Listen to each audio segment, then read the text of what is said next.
حضرت عبداللہ ابن عباس رضی اللہ تعالیٰ عنہ سے مروی ایک روایت ہے، میں ایک دن حضور کے پیچھے بیٹھا ہوا تھا، سواری میں حضور کا ردیف تھا، تو حضور نے فرمایا، اے بیٹے، اے لڑکے، میں تجھے کچھ کلمات سکھاتا ہوں، تو اللہ کے حقوق کا خیال رکھ تو وہ تیری حفاظت فرمائے گا۔ تو اللہ تعالیٰ جل شانہ کے احکام کی حفاظت کر، تو اسے اپنے سامنے پائے گا۔ اذا سألت فاسأل اللہ، جب سوال کرے تو اللہ سے ہی سوال کرے، اللہ سے مانگنے کا مزاج پیدا کر لیں کہ فرمایا تمہارے جوتے کا تسمہ بھی ٹوٹ جائے تو وہ بھی اللہ سے مانگو۔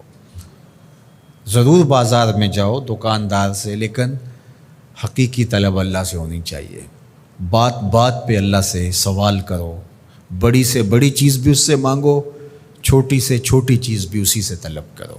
ہماری ساری ضرورتوں کا کفیل ہمارا رب، ہمارا مالک ہے۔ تو دوسری نصیحت یہ کی کہ جب تو استعانت طلب کرے، مدد طلب کرے، تو اللہ سے ہی استعانت طلب کرے۔ وعلم، اور جان کہ اگر ساری امت، سارے لوگ، پوری قوم جمع ہو کے تمہیں فائدہ پہنچانے کی کوشش میں لگ جائیں تو تمہیں وہی فائدہ پہنچا سکتے ہیں جو تیرے لیے تیرے رب نے لکھا ہے۔ اور فرمایا وَإِنِ اجْتَمَعُوا عَلَىٰ أَن يَضُرُّوكَ بِشَيْءٍ، اور اگر تمہیں نقصان پہنچانے کے درپے ہو جائیں، لَمْ يَضُرُّوكَ إِلَّا بِشَيْءٍ قَدْ كَتَبَهُ اللَّهُ عَلَيْكَ، تو تجھے صرف وہی نقصان پہنچا سکتے ہیں جو اللہ نے تیرے لیے لکھا ہے۔ سارا زمانہ بھی مخالف ہو جائے، تیرا کچھ نہیں بگاڑ سکتا۔ ہاں، تیرے مقدر میں اگر کوئی چیز، کوئی بگاڑ لکھا ہے تو وہ ہوگا، اس کا ذریعہ وہ بن جائیں گے۔ تو اس لیے پھر اسی سے مانگو، اسی سے طلب کرو۔ رفعت الاقلام وجفت الصحف، جو لکھنا تھا اللہ نے لکھ دیا، لکھنے کے بعد قلم اٹھا لیا گیا اور جن صحیفوں پہ لکھا تھا وہ خشک ہو گئے۔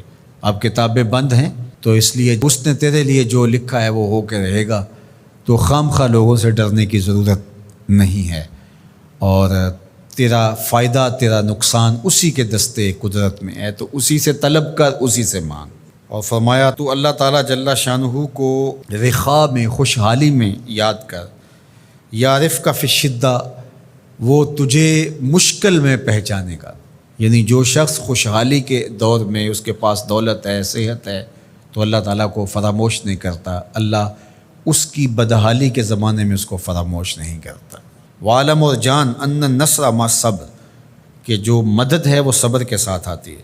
وان الفرج مع الکرب، اور کشادگی جو ہے وہ مشکل کے ساتھ آتی ہے۔ وان مع العسر یسرا، اور سہولت جو ہے وہ مشقت برداشت کرنے کے بعد آتی ہے۔ تنگی کے بعد فراخی آتی ہے، پہلو مشکل پھر تمنا، پہلو کنڈا پھر پھول، شاید مگروں پہلو مکھیاں ڈس دیاں ڈنگ والیاں۔ تو یہ سب ہوتا ہے، مشکلات، تکلیفیں، آلام، مصائب، ان سب سے گزر کر کے آسانیاں آتی ہیں۔ خود حضور کی زندگی دیکھ لیجئے، مدنی زندگی مکی زندگی کے گزرنے کے بعد، طائف کے مراحل کو طے کرنے کے بعد آتی۔